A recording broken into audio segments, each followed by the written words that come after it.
Halo, pada video kali ini saya akan membahas tentang selektor pada UiPath. Bagi kamu yang belum tahu untuk apa selektor digunakan dan bagaimana sih cara kerjanya, yuk simak video berikut. Untuk mengotomatisasi tindakan tertentu pada interface pengguna, kita diharuskan berinteraksi dengan berbagai tombol, menu, daftar dropdown, dan masih banyak lagi. Salah satu cara di mana elemen UI diidentifikasi adalah dengan menggunakan posisinya di layar. Maksudnya, untuk mengatasi masalah tersebut, UiPath Studio menggunakan apa yang disebut sebagai selektor.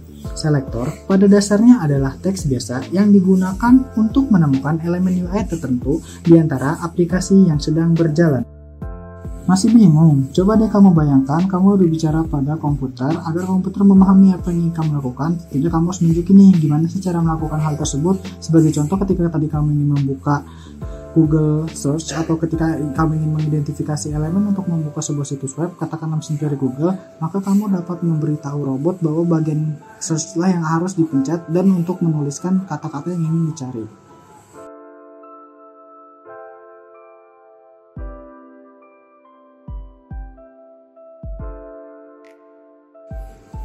Nah, selanjutnya yuk mari kita lihat bagaimana komputer akan benar-benar mengidentifikasi elemen khusus ini dengan menggunakan selektor dengan cara mencatat mengorientasikan pixelnya. Dalam artian bagaimana sih caranya selektor memberitahu si robot inilah bagian yang harus diindikat atau harus dipencet atau yang harus robot lakukan. Untuk memahami bagaimana selektor ini berfungsi, saya akan mencontohkan menggunakan file project yang telah saya buat sebelumnya, yakni CV Generator. CV Generator merupakan robot yang mampu menggenerate CV personal atau milik pribadi menjadi CV menggunakan template dari perusahaan. Di sini adalah perusahaan ID Star dan menggunakan CV dummy atau CV contoh. Nah, di dalam video ini terdapat beberapa activity, sequence, dan juga workflow. Nah, buat kamu yang belum tahu tentang apa itu activity dan sequence, kamu dapat menonton video penjelasan sebelumnya ya. Yuk kita lanjut ke topik.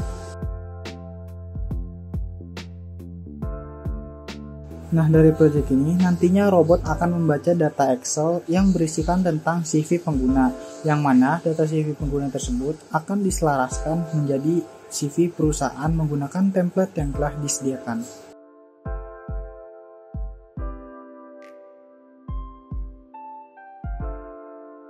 Nah, penggunaan selektor pada project ini adalah untuk memberi robot bagian mana saja sih yang harus diambil, seperti nama, body, perusahaan, umur, dan lain sebagainya.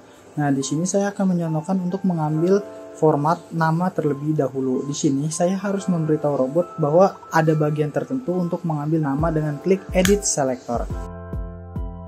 Atau kamu juga dapat mengklik Open in UI Explorer pada menu. Nantinya di jendela pada UI Explorer tersebut terdapat beberapa tombol seperti Validate, Indicate Element, Repair, dan lain sebagainya.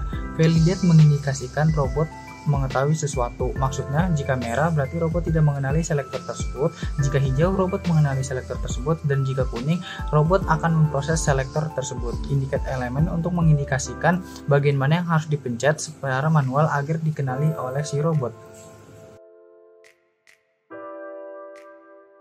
Di sini saya akan mencontohkan bagaimana selektor berfungsi dan bagaimana robot dapat mengenali bagian mana yang harus dia pencet menggunakan selektor.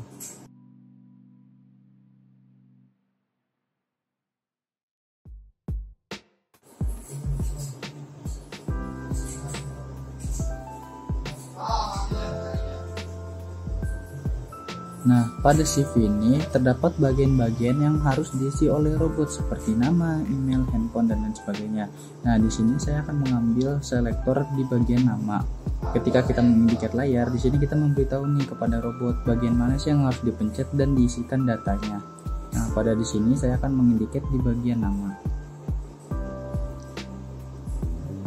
Setelah diindikat, kita akan melihat apakah si robot mengenali bagian ini atau tidak dengan melihat pada edit selector bagian validate.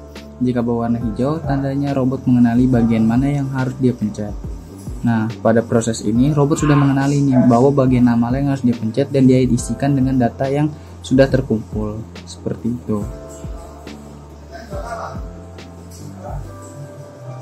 Nah, warna kuning itu kita dapat repair untuk mengindicate ulang atau memberitahu robot secara spesifik bagian mana yang harus dipencet. Nah, biasanya jika muncul kuning itu perintah yang kita indikasikan itu kurang spesifik atau bias atau bermakna ganda.